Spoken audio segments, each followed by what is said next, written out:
Not a whole lot to say. Credit to Quinnipiac. I thought they came in after they lost 4 in a row and really played tough and just kind of outwilled us a little bit. Tougher. They scored in the paint. They hit big shots. They had to.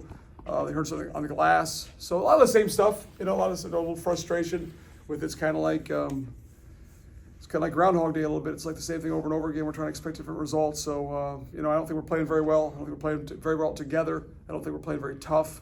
So, we got a game on Sunday, have to get better and try to figure out a way to win on Sunday. Tobin, when they got into early foul trouble, do you think maybe that was a blessing in disguise for them? How did that affect you guys? I don't know. It's like I thought we defended the first part pretty well. And it's like we're not as mentally tough as we should be. Like that's such a big part. Like toughness is not, people think toughness is like physically tough. I'm gonna throw an elbow or this kind. It's the other stuff that matters. Like, so they hit a couple shots. They hit a 3 on out of bounds play, and we just looked like the world's coming to an end. It's 12-6, and we kind of just stopped guarding. They shot 50%. They made shots and scored the paint, and we're not very good on either end. I think our offense hurts our defense. But we shot 39% from 2 again. So yeah, I don't know. I'm a little frustrated with where we're at right now. But what are you gonna do? Have to get better.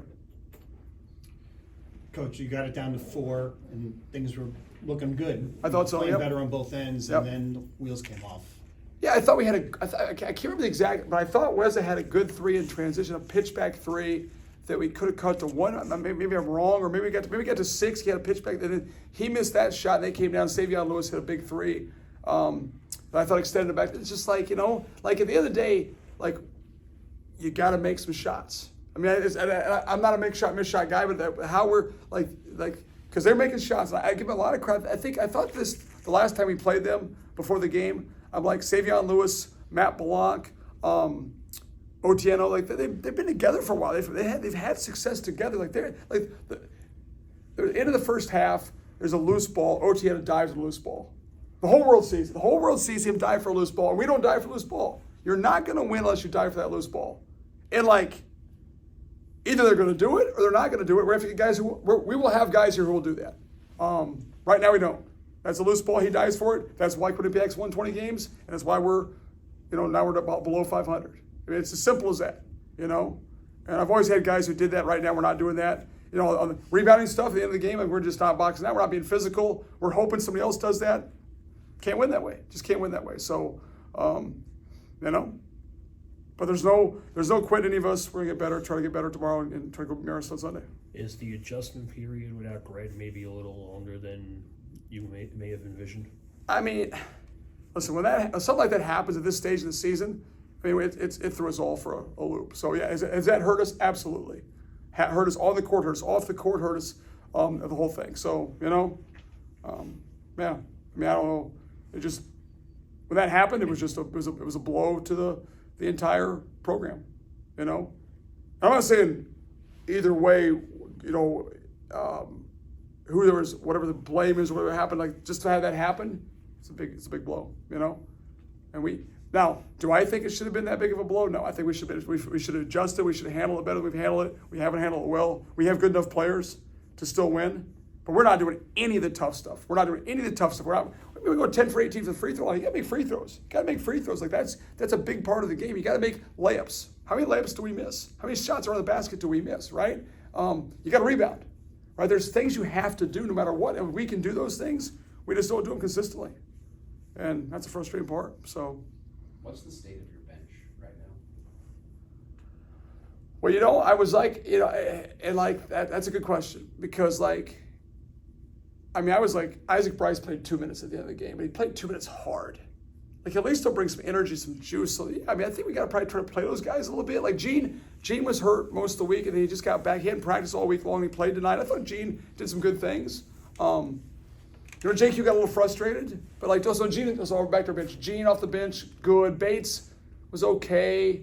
Oz is struggling, obviously. We can see that physically struggle a little bit. And then Isaac's got to play a little bit for us, and Saunders is kind of hit a freshman wall a little bit. We're playing a lot. There's a lot of freshmen out there. I don't know how many freshmen they play, but like JQ, Gene, Sully, Saunders, Bates are 5 freshmen. So out of the 9 guys we played tonight, 4 were freshmen. Out of 10 guys who are playing right now, 5 are freshmen. So quite frankly, our older guys had to carry us. We knew that. Hasn't happened. Was it a matchup thing that Dylan didn't play tonight? No, not really. It's just our decision, you know. What do you hope to see happen in the next few games to give you some kind of confidence going into Atlantic City?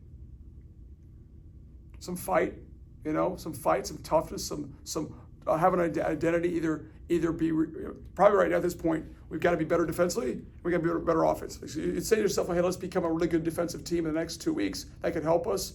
I don't think we're ever going to be a great offensive team. So we got to be better defensively, and then we got to be smarter offensively. We can't take bad shots. We can't take bad twos. But you shoot, 2-point percentage like you go teams that are good in Division One. Indiana State, the guys, they have a great offensive team, and he's a good friend of mine. I think they're shooting 56% from two. Alabama, great offensive team, shoots like 55. We shot 39% from two, right? And no one shoots the mid-range shot. These are twos like at the rim, so we got to make. So to answer your question, guy, we got to be better defensively. We got to be better offensively. But it's the intangible stuff that drives me crazy. It's not diving for a loose ball. It's a free throw box out. It's an offensive rebound. That's the stuff. Like, you got to do that stuff. You have to do that stuff. And we'll eventually do that stuff. Did Joel always have this inside of him offensively, or is that an in-season improvement? I think he's gotten better. I think he's gotten more comfortable. I think he's been more aggressive. I think he kind of has to a little bit. Like him and JQ have to create for us a little bit. So like they're kind of being a little more aggressive, which is good. Joel Brown is playing his heart out. That's what I say. Joel Brown is playing his heart out. That's he's a great kid, a wonderful kid. I mean, it's frustrating because he came here to win. He came here to have great success. We knew it might be tough, and it's been tough. And like, I feel bad because he wants to win. He wants to win, so he's a great kid to coach, and like, yeah, he's been just be more aggressive. Obviously, I think that's part of it. But he listens. He wants to get better.